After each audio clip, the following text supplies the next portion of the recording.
Hello again and welcome to Four No More Golf. I'm Dalton Lindbergh and today we're going to do a little workout using some resistance bands. Some resistance bands to work on our body, some important golf muscles that'll have us ready again when we're able to get back out onto the golf course, start practicing and playing again.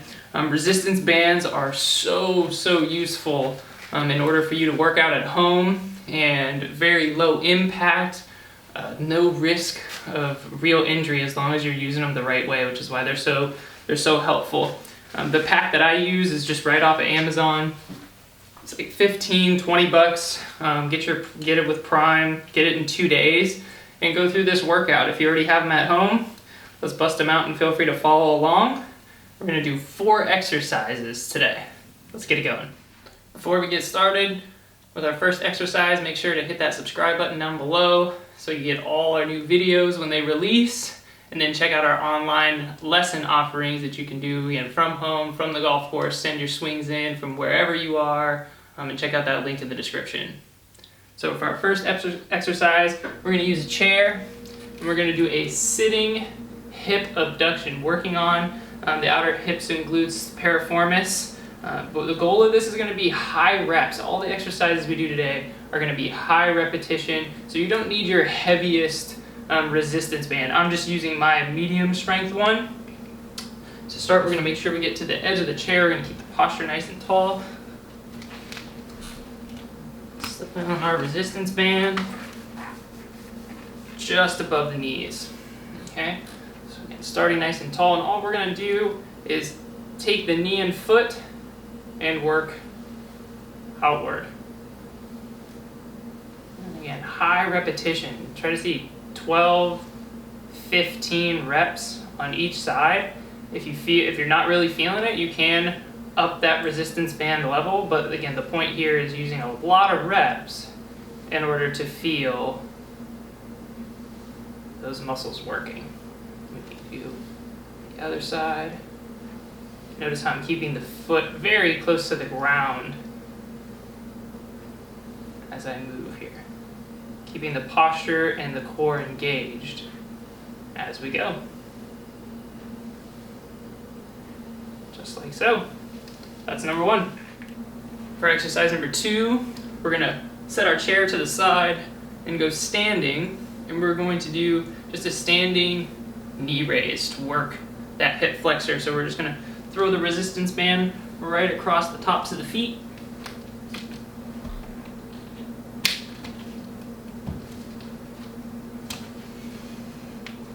Feet about shoulder width.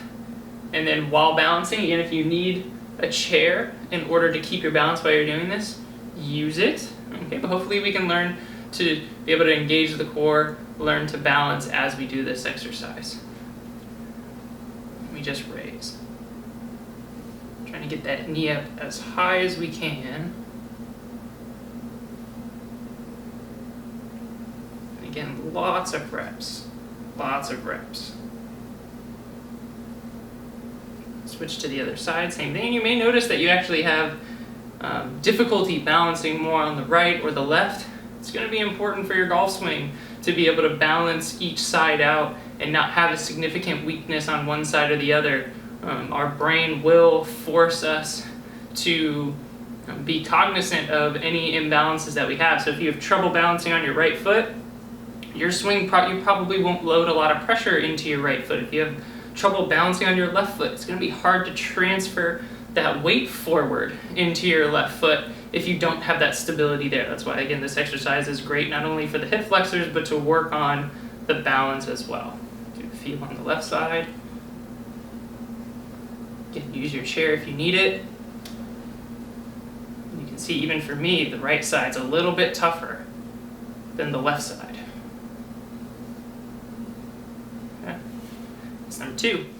For our next exercise, this one's going to be pretty fun. We're going to focus on the shoulders and upper body.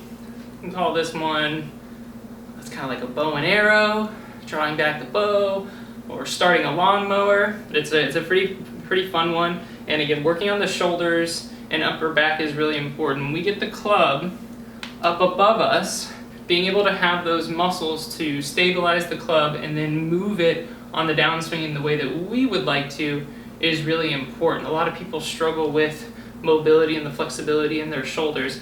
Hopefully this exercise can create some strength and help those areas too. So we're going to take our resistance band and grab onto it almost like some handlebars here. And as we turn our chest, we're going to turn away, so I'm going to pull my right arm back, keeping my left hand where it is. So I'm not going to turn everything all together. We're going to keep the left hand stable, and the right hand is going to pull back, just like so. Okay, reset to the center, and pulling back. And notice how I'm not going to keep my elbow low. We're going to have it move parallel to the ground as I pull back and extend as far back as I can, trying to get as deep into those upper shoulders and upper back as we can. And switching to the other side.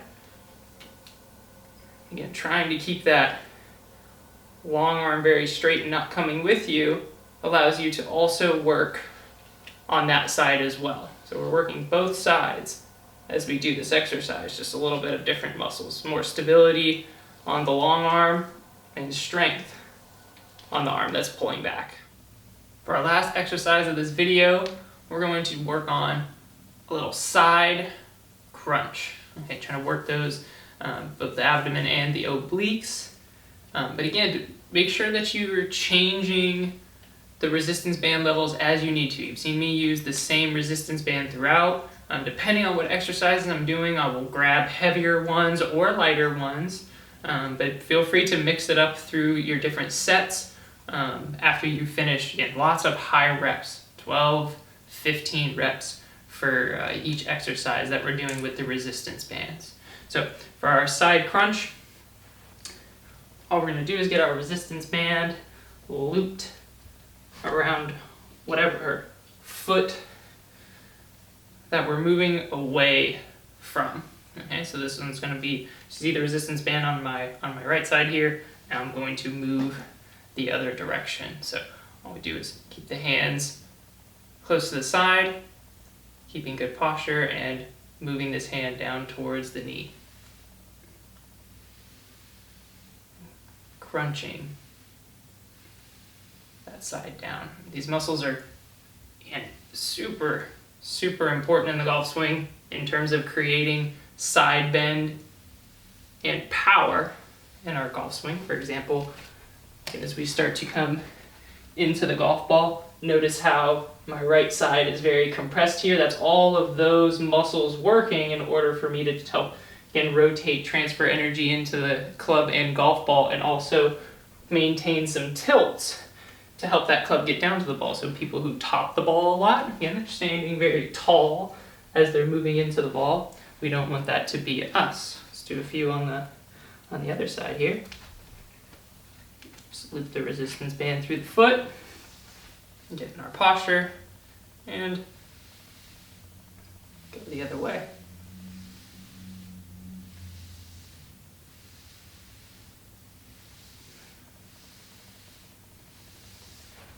And if you're someone who is not height challenged, like myself, you can do this sitting in a chair. Also, if your resistance bands aren't long enough, for me, I don't have that problem, but for you, if you're someone who's very tall or your resistance bands just happen to be really short, you can do this sitting in a chair, doing it the exact same way. Just make sure you move your butt to the end of the chair, and you can do this exact same exercise, getting the exact same effect.